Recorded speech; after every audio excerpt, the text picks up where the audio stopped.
I sit on a board called the Great Lakes Mayors Organization. We're 16 members, 72 mayors, Canadian American mayors. And the Great Lakes Water Quality Agreement is coming up for renegotiation. It's a treaty. It's not a treaty, but it is a treaty, and I won't go into all the details about that. But it's an agreement between the United States and Canada about how we use our water in the Great Lakes. And we've asked to sit down with Hillary Clinton, the Secretary of State, because she is the one that negotiates this agreement. Well, there's a bunch of radical environmental groups that want to change a couple words in that agreement. And here's how small these words are. Shoreline and nearshore. Shoreline and nearshore. Okay? They have meaning. Shoreline means international agreement covers just water.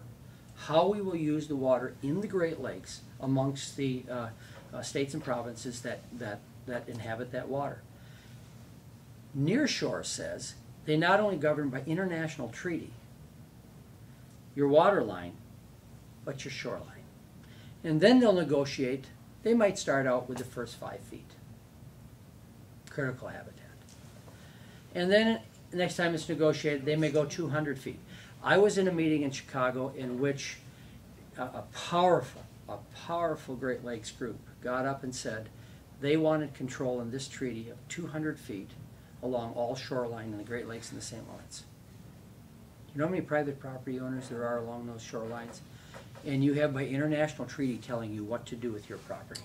Are you familiar with what's going on in Dane County right now with the shoreline zoning? Yes, yeah. Well, it's the same concept. It's very similar. Yeah, it goes from shoreline to near shore.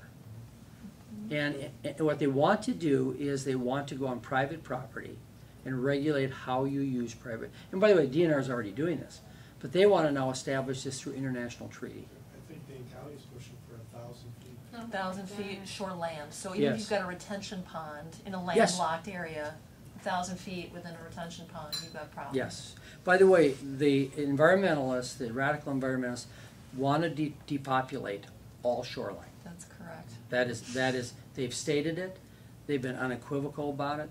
They want to depopulate all shoreline. Amazing. I wonder if Rachel Carlson rather envisioned what was going to happen to supposedly her movement. Well, let me go down a different road. You mentioned in speaking of moral issues, your dedication to a sanctity of life and the marriage of one man and one woman and the raising of the next generation. What do you see as a legitimate role of the government in promoting, defending those values? Okay. Let me first of all, I'm going to make How does it translate into public policy? Yeah, first of all, I need to address the different political ideologies that drive this issue. You know why I'm not a libertarian? Because a libertarian says the government has no moral authority over people. I don't believe that. I believe that when we said slavery was wrong, and we passed laws to change slavery, and it was a painful process in this country, but our slaves were freed in 1865 after the end of the Civil War. And by the way, they were really not free until they marched the beach in St. Augustine, and they marched in Selma, Alabama, and they said, we're going to drink at any fountain we want, we're going to ride on any seat in the bus, and we're going to sit in any seat in a restaurant. And I can remember as a young kid, we used to go to Florida every year as a family, and I can remember going through Alabama and going into a drive-in, and it says whites only, big sign, whites only. And I'm only 58 years old. Blacks cannot eat at this restaurant. And I can remember my dad putting the car in reverse and says, we will never eat at a place like that. So does government at times need to step in and regulate moral behavior? Yes. Yes. Libertarians say, just do what you want. We're moral free. Government should have no business whatsoever. It should be a limited government. Pave our streets, defend us, and just do this. If we had libertarians in office in 1865, and let's go as late as the late 50s, early 60s, when civil rights began, blacks would still be drinking at 2 different fountains. They wouldn't be allowed in restaurants, and they'd be sitting on the back of the bus. Because what we say is, we're not going to get involved in moral issues. So let's go back. The reason why many of us evangelicals are so involved in moral issues is because they've pushed the issue. It was common accepted practice that marriage was between one man and one woman. It was part of our culture.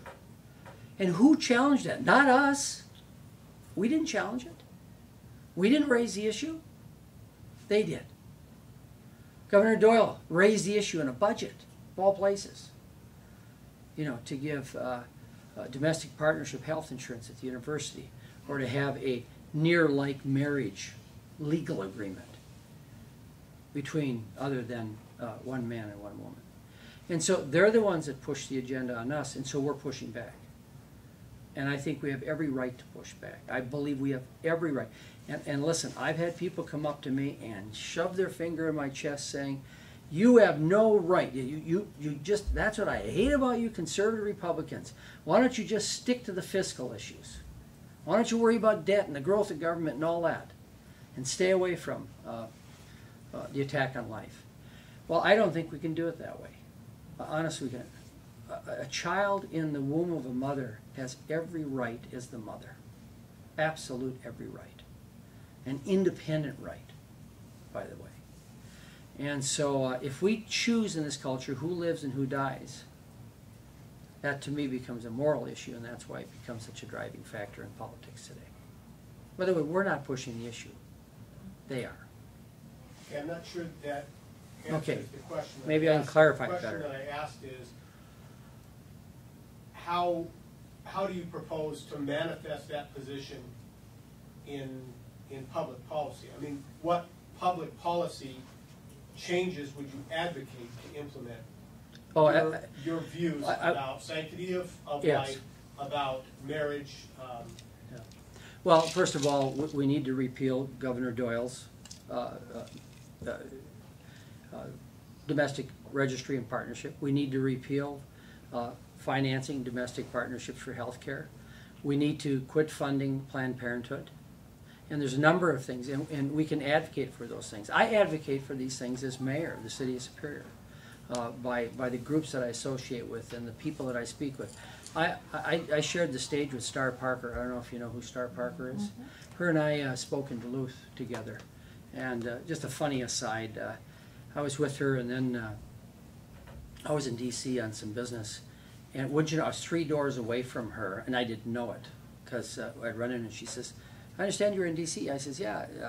I said, I was in Chinatown. She says, I live in Chinatown. I said, well, I was staying at the Red Roof Inn. She says, I live next door to the Red Roof Inn. So what are the chances? But anyways, if you listen to Star Parker, if you listen to the message that she has and what she has to say, there is a role that we need to be active in making sure that these laws and these rules don't get enacted, and we push back. I think a lieutenant governor can push back and help push back. Because again, the legislative branch doesn't make law. The legislature does. So we can be actively involved in those issues. And by the way, there's a whole host of these issues. I listened to Glenn Grothman the other day, about 3-4 weeks ago, and he talked about how this whole issue of entitlements is going to eat us alive. And the basis of the entitlement explosion is that in 1970, when I started college as an 18-year-old young person, 17% of births were out of wedlock. Today it's 41% and growing rapidly. And that is what's driving the need for social services and for a lot of entitlements. Dave, shift gears again a little bit.